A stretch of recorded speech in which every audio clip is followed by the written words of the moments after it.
ابن ابی العدید معتزلی نے لکھا ہے کہ کاد حلم ان یکون معجزۃ، علی کا جو صبر ہے نا، حلم، وہ بھی کسی معجزے سے کم نہیں ہے. معجزہ فقط علی کا خیبر اکھاڑ دینا نہیں، علی کا صبر بھی معجزہ ہے. معجزہ وہ یعنی جسے کوئی اور نہ کر سکے. یہ میں اس لیے بتلا رہا ہوں کہ آگے کچھ ایسے مسائل ہیں اب کہ آپ کہیں گے کہ علی کہاں تھے. یہ اللہ نے وعدہ لیا تھا علی بن ابی طالب سے کہ آپ صبر کریں گے.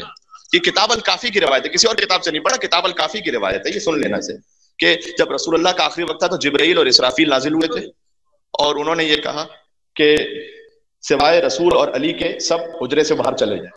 سب چلے گئے باہر. جبرائیل نے کہا کہ اللہ کی جانب سے وہی لے کر آتے تھے نا، کہ میں پیغام لے کر آیا ہوں کہ علی، کہ یا رسول اللہ آپ علی سے کہیے، رسول اللہ سے مخاطب ہے، آپ علی سے کہیے کہ آپ کے بعد علی کو بہت صبر کرنا پڑے گا. کتاب الکافی کی روایت ہے کہ آپ کا حق چھین لیا جائے گا. مولانا کا صبر کروں گا، مولانا کا صبر کروں گا. آپ کے سر پر ضربت لگے گی کا صبر کروں گا. بے عین ہی ترجمہ کر رہا ہوں کہ علی آپ کی حرمت کو پامال کر دیا جائے گا.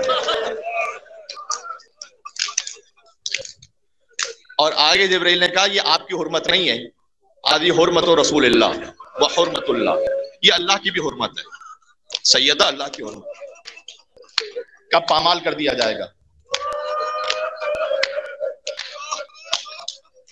نہ ہوتا روایت میں تو نہ پڑتا فصیحت، تو علی نے ایسی چیخ ماری کہ منہ کے بل زمین پہ گر پڑے. میری حرمت پامال ہوگی. یہ وعدہ لیا ہے صبر کا. علی نے کہا میں صبر کروں گا یا رسول. یہ لیکن اس عالم میں کہ علی چیخ مارتے ہوئے